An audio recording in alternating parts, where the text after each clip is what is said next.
감사의 영성. 예. 오늘 우리는 무엇으로 인해 감사하는 삶을 살아갈 수 있을까요? 감사란 이해할 수 없는 현상이다라고 말한 학자가 있습니다. 감사란 참 이해할 수 없는 현상이다. 정말 감사해야 할 것 같은 사람들은 막상 감사할 줄 모르고요. 거의 아무것도 없는 사람들은 많은 경우 감사하는 경우가 많다는 거죠. 감사의 세계는 참 이해할 수 없는 영역이라는 거예요. 네. 다른 것들은 공식이 있고 원칙이 있고 법칙이 있어요. 근데 감사는요, 법칙이 없어요. 누가 봐도 저 사람은 감사하면서 살아야 되거든요. 근데 감사를 전혀 몰라. 근데 어떤 사람, 야, 어떻게 저렇게 사는 사람이 감사할 수 있을까? 나 같으면 난 못 살아. 근데 너무 감사하면서 사는 거예요. 감사란 이해할 수 없는 영역이다. 감사할 만한 일에 감사하는 것은 누구나 할 수 있습니다. 그러나 진정한 감사는 도저히 감사할 수 없는 일조차 감사할 줄 아는 것. 왜 그럴까요? 우리는 믿음의 사람입니다. 믿음의 사람에게는 감사는 단순한 감정의 표현이 아니기 때문에 그래요. 세상 사람들의 감사는요, 감정의 표현입니다. 너무 고마워요. 와, 이런 걸 귀한 걸 갖다 줬어요. 너무 고마워요. 마음의 표현이죠. 감정의 표현입니다. 그러나 우리 믿음의 사람들의 감사는 감정의 표현이 아닙니다.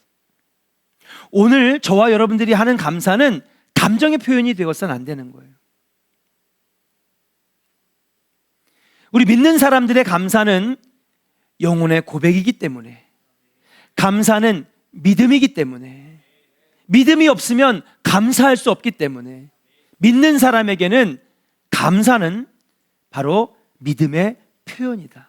한번 선포할까요? 감사는 나의 믿음의 표현이다. 예, 우리 믿는 사람에게는요, 믿음이 있어야 감사할 수 있는 거예요. 오늘 본문에 예수님의 감사가 나옵니다. 예수님의 말씀을 듣다 보니까 해가 저물어 가고 많은 사람들이 배가 고프기 시작했어요. 영의 양식은 먹어서 마음은 기쁘고 충만한데 육신의 배고픔은 어쩔 수가 없는 거죠. 이 상황을 어떻게 해결하면 좋을지 사람들이 떠나가지 않고 배가 고파서 저렇게 들판에 앉아 있는데 어떻게 할까? 예수님 어떻게 할까요? 대책회의를 합니다. 그래서 내린 결론이 제자들이 예수님께 가서 예수님께서 각자 집으로 가든지 아니면 마을에 들어가서 각자 끼니를 해결하고 돌아오게 하는 것이 어떻겠습니까? 제자들이 생각할 때 이게 아주 현실성 있는 제안이라고 생각했던 것 같습니다. 예수님도 이 제안에 동의할 것이라고 생각을 했어요.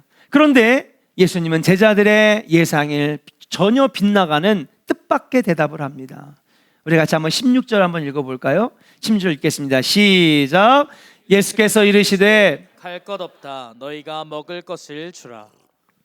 사람들이 마을에 돌아가게 할 것 없다. 누가 주라는 거예요? 너희들이 줘라. 제자들이 당황하고 이건 말이 안 되는 말씀이다. 여러분, 제자들이 뭐 가진 게 있을까요? 아무것도 없죠.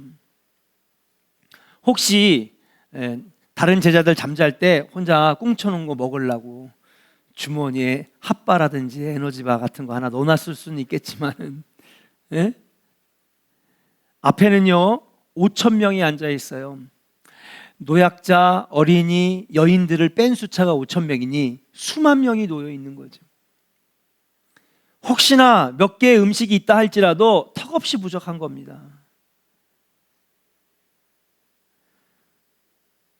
거기에 있는 사람들 다 먹일 수 없는 어마어마한 양이 필요했는데, 이때 17절 이렇게 대답을 합니다. 제자들이 한번 같이 읽어볼까요? 시작.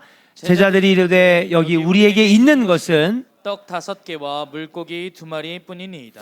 네, 제자들 하나같이 먹을 것도 없고 돈도 부족하다는 사실을 강조해요. 주님, 없습니다. 우리가 어떻게 이걸 먹입니까? 그러면서 너희들이 먹여주어라 할 때 그들이 대답한 건 뭐냐 하면 우리에게 지금 있는 것은 떡 5개와 물고기 2마리뿐이다. 누가 갖다 준 거예요? 어린아이가 갖다 준 겁니다. 오늘 본문에는 안 나오지만 다른 복음서에는 어린아이가 갖다 줬다고 하죠. 여긴 떡 5개라고 했는데 그 떡은 무슨 떡일까요? 쑥개떡이요? 잔기지 떡이요? 오메기 떡이요? 아니요, 보리떡이에요. 잘 아는 이야기죠. 그러니까는 이거밖에 없다는 건 뭡니까? 줄 게 없다는 거죠. 어린아이가 준 도시락이 뻔하다는 거죠. 어른이 먹는 도시락이 아니라 어린이가 먹는 도시락이니 물고기도 작은 거였고 떡도 조그만 것이었을 것입니다. 제자들은 없다는 사실만 힘주어 보고합니다. 근데 예수님 뭐라고 하십니까? 18절을 읽겠습니다. 시작. 이르시되 그것을 내게 가져오라 하시고. 여기서 말하는 예수님께서 말하는 그것이 무엇입니까? 그것이 바로 뭐예요? 보리떡 5개와 물고기 2마리를 가리키는 것입니다. 제자들은요, 전혀 기대를 안 하고 이 얘기를 한 거예요. 설마 이걸 가져오라고 할까? 그렇잖아요. 자기들이 볼 때도 이게 되게 보잘것없거든요. 보잘것없는 거 이거. 그러니까 이거 그냥 있는 게 이거밖에 없으니 예수님 포기하시죠 하고 꺼낸 말이라는 거죠. 네, 예수님 이거 보리떡 5개랑 물고기 2마리 있으니까 이거 갖고 어떻게 해보세요, 이 말이 아니에요. 보잘것없는 거 보여주고 예수님 이거 안 되는 거예요. 불가능합니다. 이거 보여주고 포기하라고 제자들이 말해준 거고 보여준 거죠. 5,000명이 넘는 군중, 아니 수만 명이 있는 군중 앞에 보리떡 5개와 물고기 2마리는 정말 보잘것없는 것입니다. 작년에 세계적으로 인기를 끈 드라마 시상식이란 시상식은 휩쓸고 다닌 한국 드라마가 있어요. 뭔지 아십니까? 오징어 게임이란 드라마가 있어요. 저도 이 드라마를 재밌게 봤는데요, 많은 사람들이 빈부격차를 이야기했다, 사회의 양극화를 이야기했다, 그냥 사회에 무슨 이런 거 여러 가지 의미를 부여하는데, 저는요 그 드라마를 보면서 눈에 띄는 게 하나 있었어요. 뭐냐 하면 하나 스테이지를 밟아가 나갈수록 나오는 그 게임의 소재들이 있어요. 그게 뭔지 아십니까? 제일 첫 번째 게임은 무궁화 꽃이 피었습니다. 두 번째 스테이지로 올라가니까 딱지치기가 나오고, 세 번째 가니까 달고나 뽑기를 하는데 핀 가지고 침 녹여가지고 막 하고, 구슬치기를 하고 줄다리기를 하고 징검다리 건너기를 하고 마지막에 오징어 게임을 하거든요.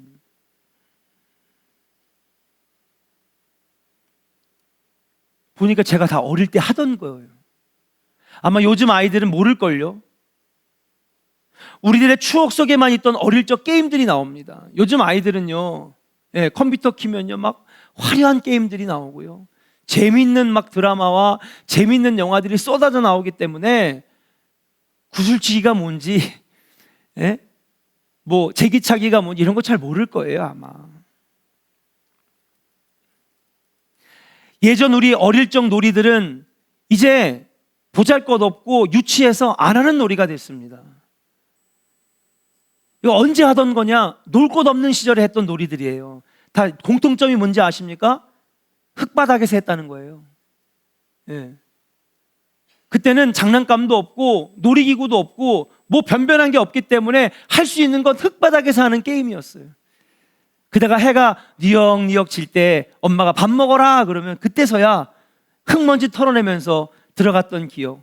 저는 그 드라마를 보면서 그 게임이 생각나는데, 놀라운 건 뭔지 아십니까?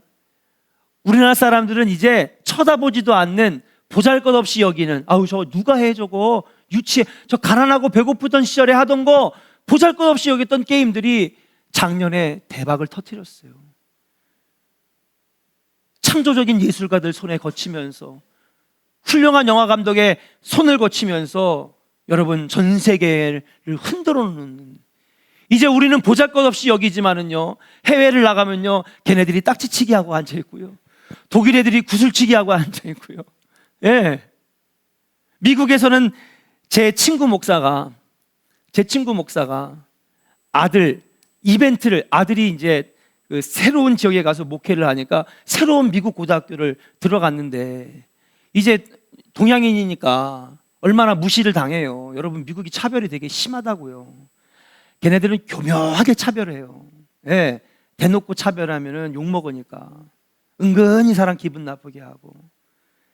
근데 얘를 어떻게 하면은 친구들과 친하게 해줄 수 있을까? 엄마가 밤새도록 달고날 만든 거예요. 그래가지고 비닐 포장지에 다 싸가지고 50개인가 60개를 갖다가 탁 가방에 넣어주고 잘 가져가라. 그리고 바늘을 60개를 준비해가지고 애들한테 나눠주니까 애들이 막 난리가 났다는 거야.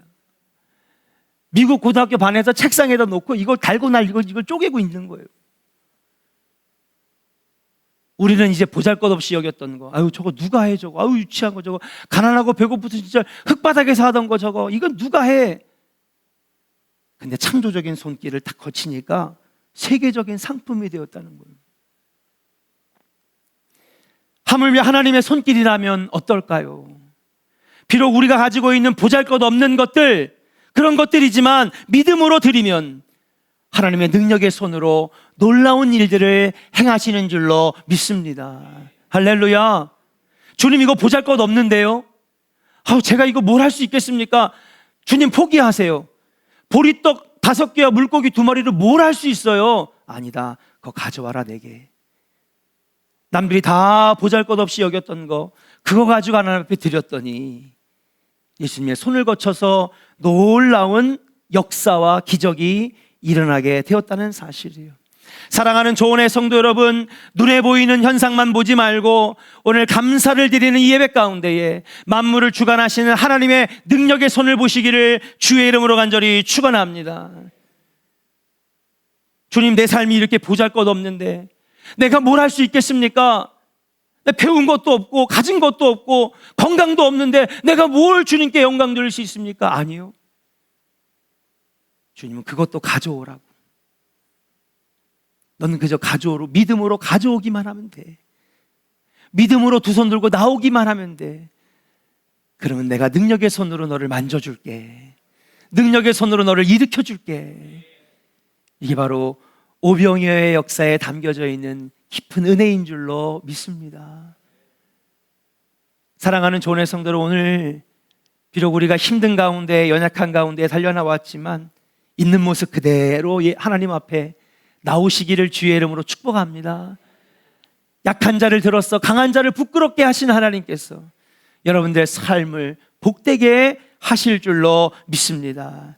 자, 그렇다면 그런 은혜를 생각하면 우리는 감사할 수밖에 없고 모든 것이 은혜일 수밖에 없다라고 하는 사실이, 이 오병이어에 담긴 감사의 영성을 조금 더 깊게 알아보기를 원합니다. 첫 번째 한번 선포할까요? 있는 것에 감사해야 합니다. 할렐루야. 이어지는 19절을 같이 한번 읽어보겠습니다. 19절을 읽겠습니다. 시작. 무리를 명하여 잔디 위에 앉히시고 떡 5개와 물고기 2마리를 가지사 하늘을 우러러 축사하시고 떡을 떼어 제자들에게 주시매 제자들이 무리에게 주니.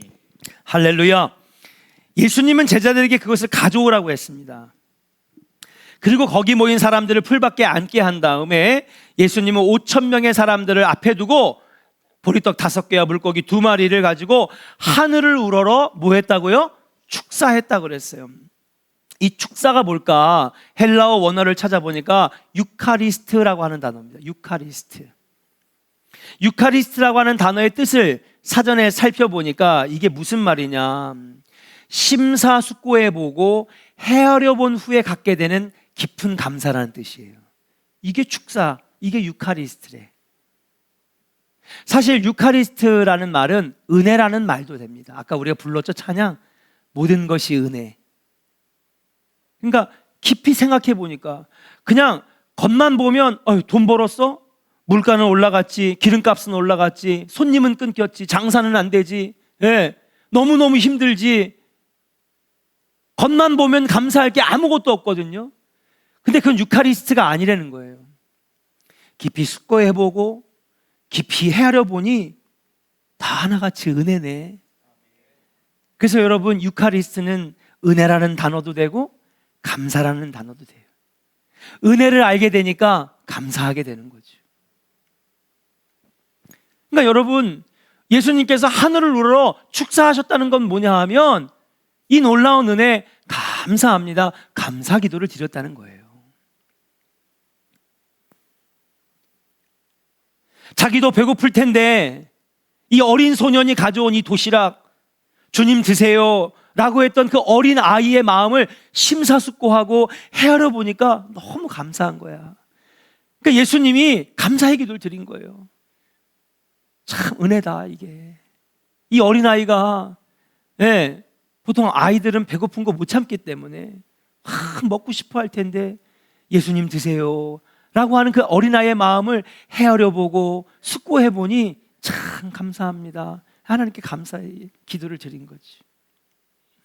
예수님의 이 감사는 뭐냐, 이미 가지고 있었던 보리떡 5개와 물고기 2마리, 어린 소년의 마음에 대한 감사 기도였는 줄로 믿습니다. 여러분, 인류가 시작하면서 최초의 비극이자 슬픔은 어디서 시작됐느냐? 감사하지 않은 것에서 시작되었다는 것이에요. 인류 최초의 비극이 무엇입니까? 에덴 동산에서 선악과를 따먹은 사건이죠. 에덴 동산은 완벽한 환경이었습니다. 하나님께서 모든 것들을 다 채워주신 은혜의 동산이었고 완벽한 파라다이스였어요. 물고기로 채워주시고 나무와 짐승과 먹는 것으로 다 채워주셨습니다. 부족한 것이 없는 모든 것들이 있는 곳이 바로 에덴 동산이었어요. 그런데 언제부터인지 그 행복한 에덴 동산에 살던 아담과 하와는 하나님이 많은 것을 주셨지만 주신 것을 바라보면서 감사하고 기뻐하다가 그 감사하고 기뻐한 것이 사라졌어요. 왠지 아십니까? 엄청나게 많은 걸 주셨는데 그들의 시선은 있는 것에 시선이 가지 않고 어디? 가지지 못한 한 가지, 거기에 시선이 가기 시작한 거죠. 그 전에 보니까 나무도 들판도 동산도 샘물도, 들짐승도 모든 것들이 풍족한 것들을 볼 때 하나님 유카리스트 감사합니다, 고맙습니다.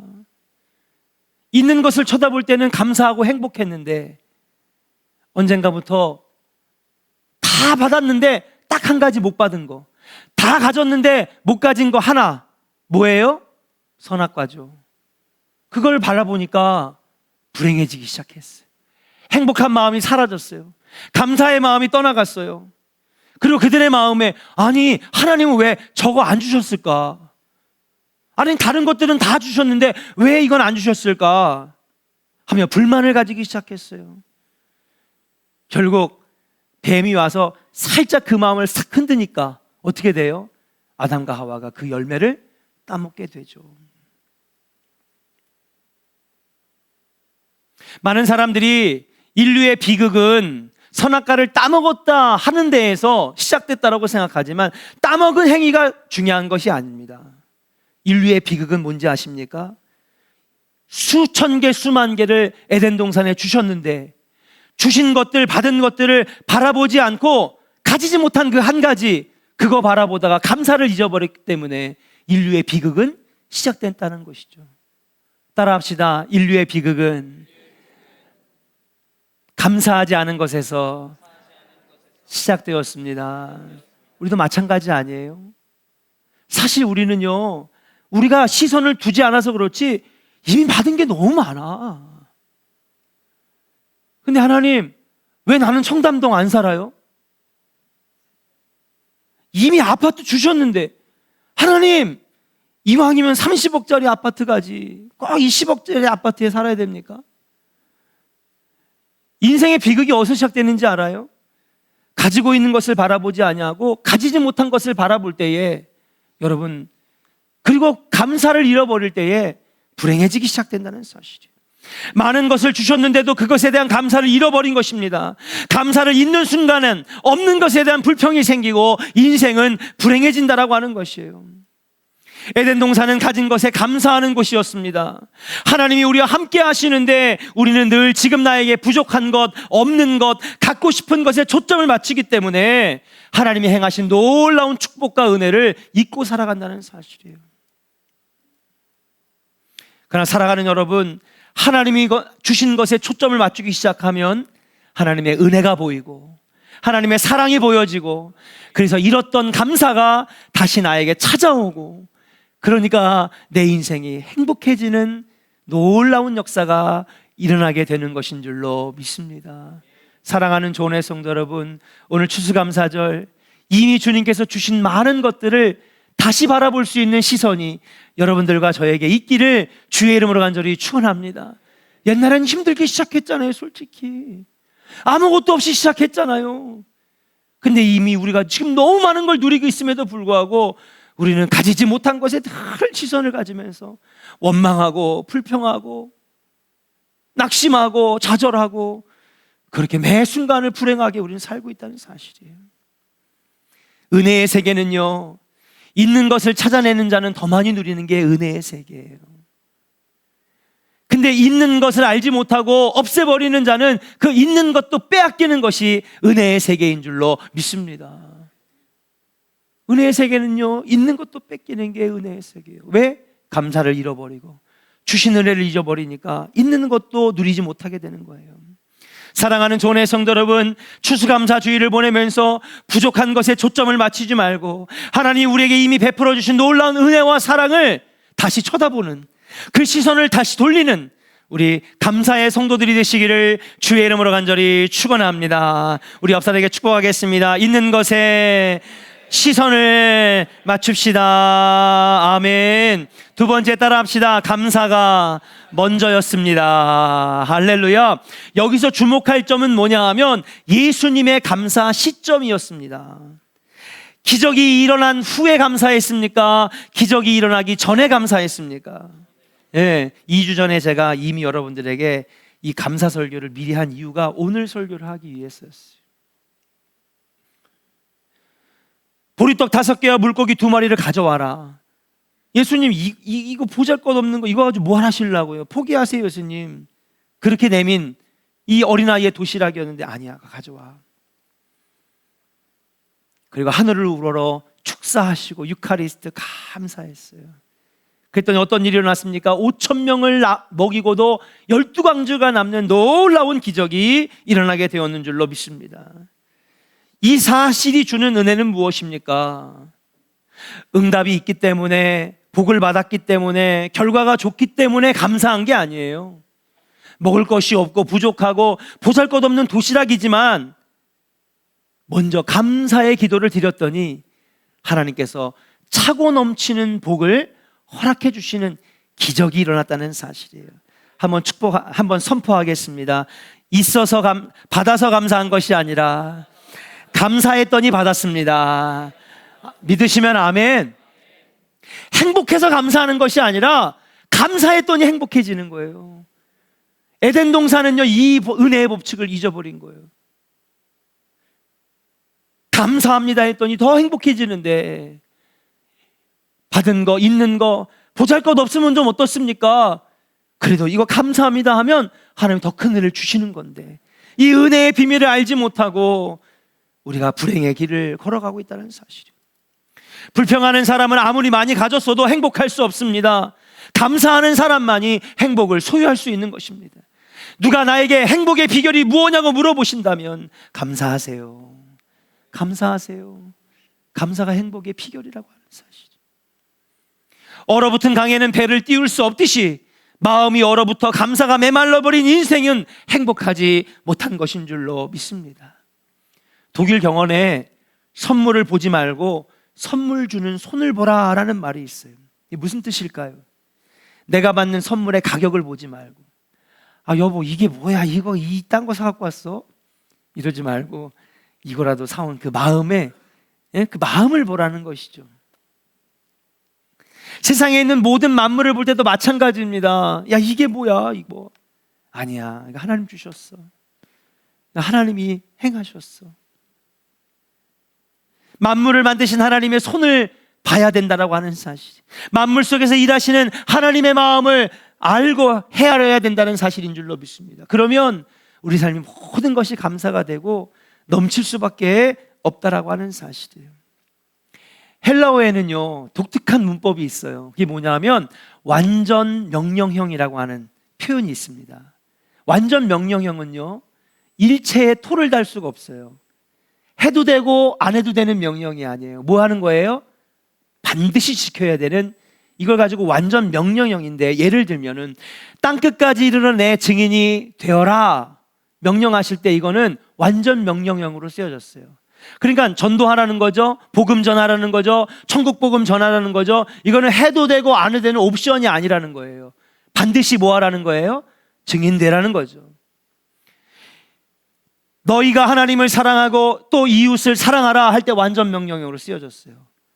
그러니까 여러분, 하나님 사랑하고 이웃을 사랑하는 건 해도 되고 안 해도 되는 것이 아니라 반드시 해야 된다는 거예요. 이게 완전 명령형이에요. 또 하나가 있어요. 그게 뭔지 아십니까? 항상 기뻐하라, 쉬지 말고 기도하라, 범사에 감사하라 할 때 이 마지막 세 번째 범사에 감사는 완전 명령형이에요. 쉬지 말고 기도하라도요, 완전 명령형이에요. 오늘 21번째 세일의 특별 새벽기도의 제목이 쉬지 말고 기도하라 했잖아요. 네.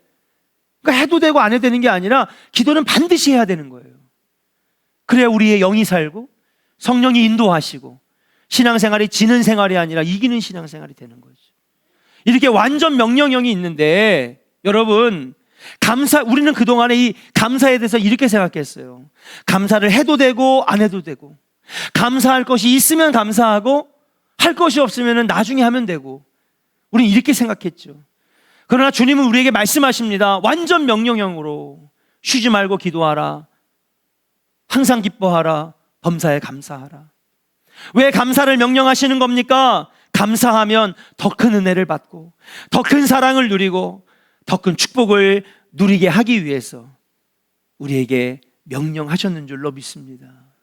한번 따라합시다. 감사했더니 더 큰 은혜를 받고 더 큰 사랑을 주시고 더 큰 복을 주시고. 믿으시면 아멘. 우리를 사랑해서 주신 명령이라는 거죠. 괴롭히려고 주신 명령이 아니라 축복의 명령이에요. 감사해라 먼저. 그러면 오병이의 기적이 일어났듯이, 죽은 나사로가 무덤에서 살아나왔듯이, 예수님께서 겟세마네 동산에서 죽음 앞에 두고 감사했더니 십자가를 지고 온 인류가 구원을 받았듯이, 제가 2주 전에 말씀드렸죠. 예수님의 감사 3번 했다고. 첫 번째 뭐예요? 오병이의 기적 앞에서 먼저 감사하고, 죽은 나사로 무덤 앞에서 먼저 감사하고, 겟세마네 동산에서 먼저 감사했더니 죽은 나사로가 살고 오병이의 기적이 일어나고 십자가를 지는 놀라운 은혜가 임하게 되었는 줄로 믿습니다. 그러므로 여러분, 감사는요, 결과가 아니라 원인이고 감사는 이유가 되는 것인 줄로 믿습니다. 사랑하는 여러분, 행복해서 감사한 것이 아니라 감사함으로써 행복하게 됩니다. 응답을 받았기 때문에 감사한 것이 아니라 감사했더니 응답을 받게 되었다는 것입니다. 기적이 일어났기 때문에 감사한 것이 아니라 감사했더니 여러분 삶에 기적이 일어나게 된다라고 하는 것을 믿으시고 먼저 감사할 수 있는 여러분들 되시기를 주의 이름으로 간절히 축원합니다. 우리 옆 사람에게 축복하겠습니다. 먼저 감사합시다. 할렐루야. 마지막입니다. 마지막은 짧게 하고 끝내려고요. 히터 때문에 졸려 하시는 분들이 계셔서 빨리 끝내려고 그래요. 따라합시다. 세 번째는 감사는 모두를 살립니다. 예수님의 감사는요, 기적으로 일어난 다음에 나눔으로 이어집니다. 20절 21절 같이 읽겠습니다. 20절 21절 시작. 다 배불리 먹고 남은 조각을 12바구니에 차게 거두었으며 먹은 사람은 여자와 어린이 외에 5,000명이나 되었더라. 아멘.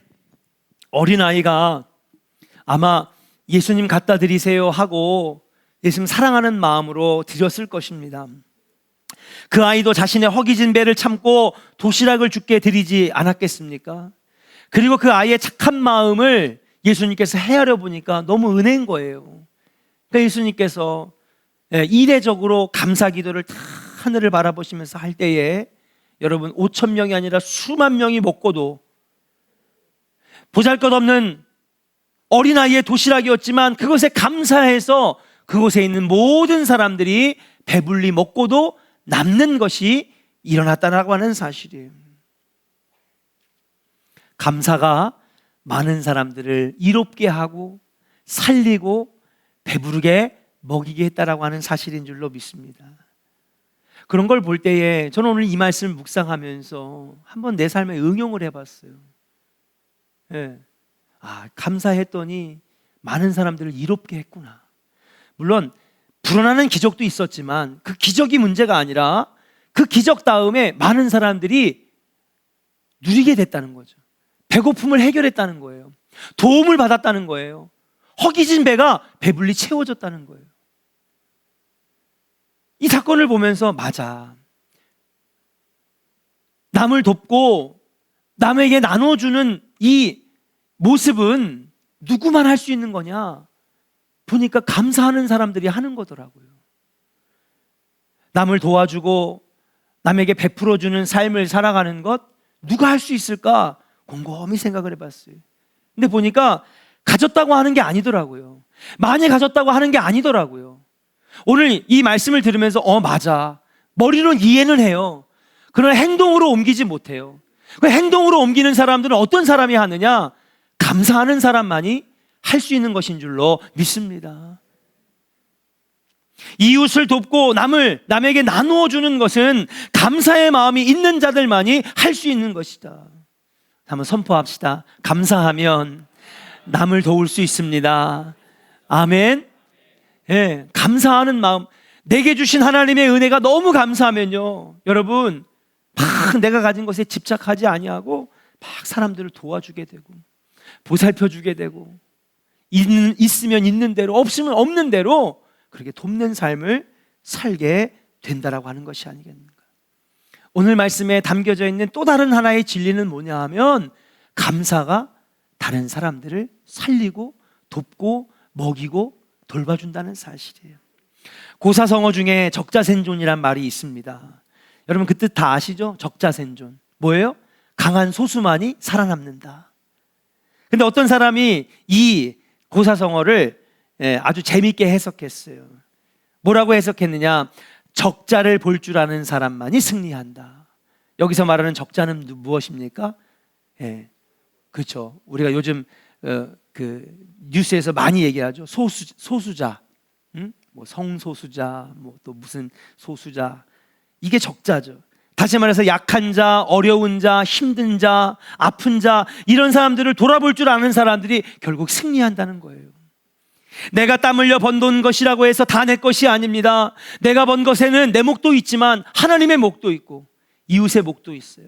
그래서 여러분, 우리가 화목 제사를 딱 드리잖아요. 그러면은 여러분 다 송아지에 각을 떠가지고 기름을 부어서 다 태우고, 그런데 어디만 태우냐? 여러분 내장만 태우고, 다리와 그 다음에 이 살들은 떼어가지고 레위 지파 사람들에게 나눠주고 그 가족들이 먹게 하고, 그 다음에 고아와 과부와 어린이들과 외부에 온 이방인들에게도 나눠주면서 그 화목제를 아주 은혜롭게 보냈던 그 제사를 기억해 봅니다.